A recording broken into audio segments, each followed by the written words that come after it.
पूर्णिया में सांसद पप्पू यादव पर हुए कथित हमले के विरोध में सोमवार को शहर का आर.एन. शाह चौक राजनीतिक विरोध का केंद्र बन गया। बड़ी संख्या में जुटे समर्थकों ने केंद्र सरकार के खिलाफ जोरदार प्रदर्शन किया। इस दौरान दिल्ली की मुख्यमंत्री रेखा गुप्ता और केंद्रीय गृह मंत्री अमित शाह का पुतला दहन किया गया। पूरे चौक पर नारेबाजी होती रही और प्रदर्शनकारियों ने घटना की निष्पक्ष जांच तथा दोषियों पर कड़ी कार्रवाई की मांग उठाई।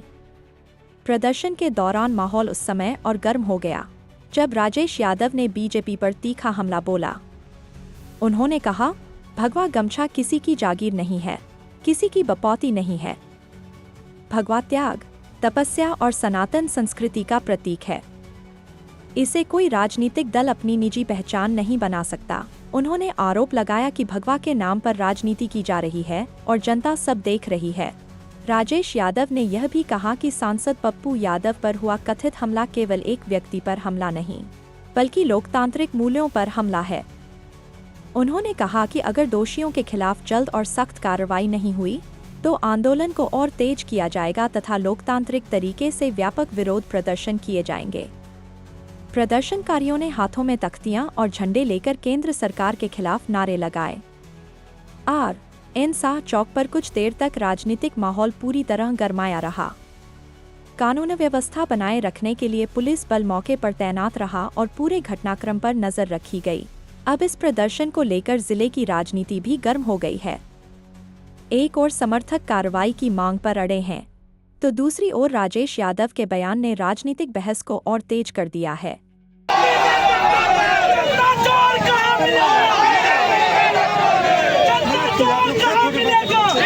नीचे कीजिए, सरोज नीचे करो, कल प्रेस सरोज नीचे करो।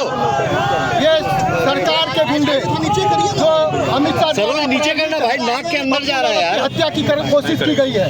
कल चाकू लेके उनके पास मारने की कोशिश की गई है और उनके आवास पे ये सरकार की नाकामी है और सरकार द्वारा प्रायोजित कोई क्रिमिनल को वहाँ भेजा गया है ताकि इनकी हत्या हो सके।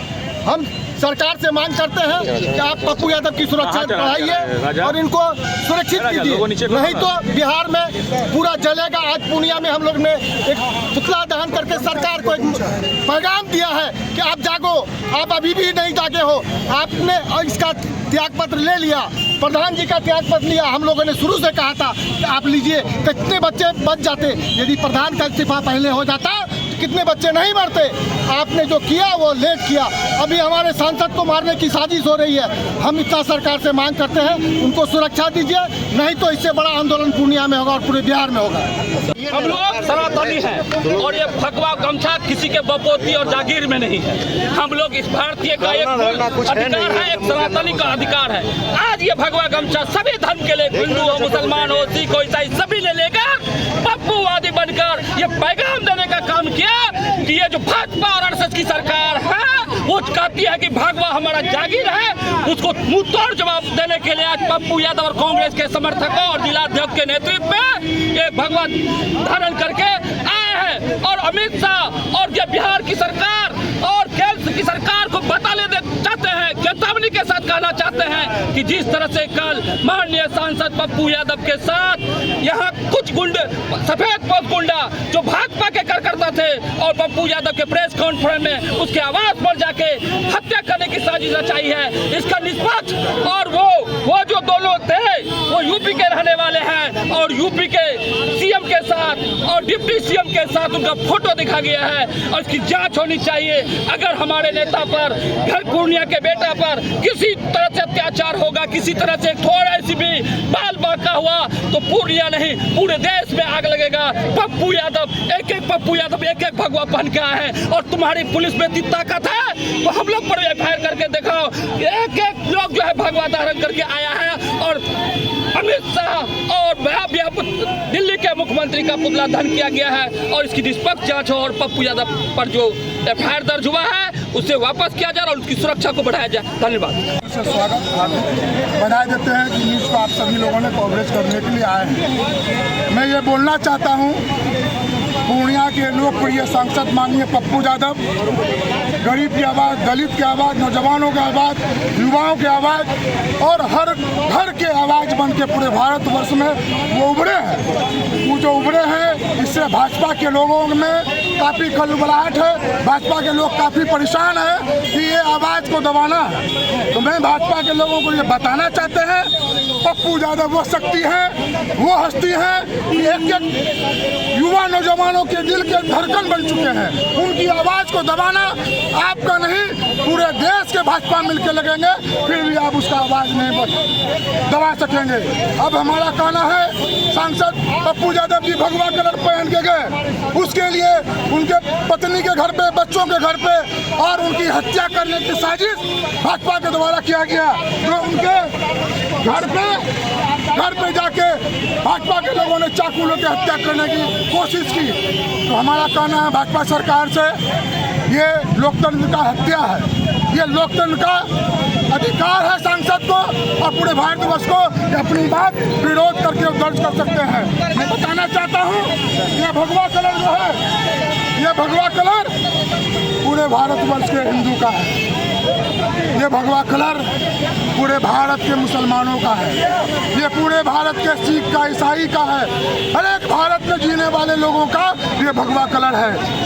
ये पीला कलर पूरे भारत के एक व्यक्ति का है, ये भीम कलर ये पूरे भारत के एक लोगों का है, ये उजला कलर सबका है, ये काला कलर भी पूरे भारत के लोगों का है, ये हरा कलर भाजपा के लोग बोल रहे थे, हरा कलर को खोज कर चिन्हित करो।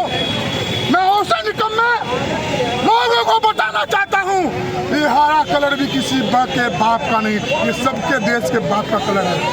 ये कलर लाल कलर भी सारे देश के एक लोगों का कलर है। आप बीजेपी के लोग, आरएसएस के लोग समझ जाओ कि ये भगवा कलर पूरे भारत के लोगों का है, भाजपा के या आरएसएस के किसी के बाप का कलर ये नहीं है। मैं इस कलर को पहनता हूँ, हम ये कलर को पहनते हैं, भाजपा के अंदर औकात है ये कलर हमसे हटा के दिखा दे, क्योंकि ये कलर पर कानून में, संविधान में कहीं नहीं लिखा है कि ये कलर सिर्फ हिंदू लगा सकता है। मुस्लिम, सिख, ईसाई हम सब हैं आपस में भाई। इस भाईचारा को तोड़ने का प्रयास कर रहे हो भाजपा के लोग। हर हिंदू इसको पहनेगा, आप पहनोगे? पहनोगे? पहनो। आप देखिए ये भी हिंदू है, आप पहनोगे? पहनो। हेलो, हाँ ये भी हिंदू है, ये भी पहनेगा। आप इधर आइए, आप हिंदू हैं कि नहीं? क्या नाम है? प्रेम किशोर यादव। प्रेम किशोर यादव पहनेंगे काला कलर? है नहीं, सबका है, ये सबका है। आ जाओ इधर। और कोई हिंदू भाई है क्या? इधर आओ। ये कलर आप पहनोगे? ये कलर पहनोगे? देखिए ये देश का लोग खूबसूरती है। वीडियो ही नहीं आना तुमको तो मतलब है नहीं उससे करने और वहाँ पर प्रेस कॉन्फ्रेंस आयोजित होता है। सबसे पहले जो उनके कार्यक्रम को लीक किया गया और वहाँ पे गुंडों को भेजा गया, वो भाजपा बुलंदशहर का मंडल का अध्यक्ष है। 2 गुंडों को भेज के हत्या की साजिश रची गई और उन पे सरेआम उनके कंपाउंड में हमला कराया गया। ये लोकतंत्र पे हमला है। जब हमारा सांसद सुरक्षित नहीं है तो हमारा कोई जन और कोई जो है नागरिक सुरक्षित नहीं है। जिस तरीके से ये सरकार लगातार बैकफुट पे है और प्लानिंग करवा के छात्रों को, युवाओं को और अब सांसदों पे हमला करवा रही है, ये बहुत निंदनीय है। और मैं भाजपा के लोगों को चेता देना चाह रहा हूँ पूर्णिया की सरजमीन से कि आप लोग जो ये कमरे के पीछे छुप के साजिश करते हैं, आप लोग बाज आ जाइए, क्योंकि ये युवा, ये छात्र और ये जो अमन पसंद लोग हैं, अगर ये जाग गए तो मैं आप लोगों को कह देना चाहता हूँ कि भागने के लिए भी आप लोगों को जगह नहीं मिलेगा। तो ये जो शर्मनाक हरकतें आप लोग लगातार करते आ रहे हैं, ये काम को छोड़ दें। और अमित शाह जी से मैं कहना चाहूँगा कि अपने लोगों को समझाएं, थोड़ा उनको बुद्धि दें। रात के 12 बजे मोदी जी लाइव आके गप देते हैं, गप देने से कुछ नहीं होगा। बुद्धि देने का काम कीजिए और अपने लोगों को जो हिंसा करते हैं उनको समझाने का काम कीजिए कि इस तरीके के जो भी हरकतें हैं वो जल्द से जल्द बाज आ जाए। नहीं तो जिस तरीके से आज पूर्णिया में आक्रोश दिख रहा है, वो पूरे देश में ये आक्रोश आप लोगों को देखने के लिए मिलेगा।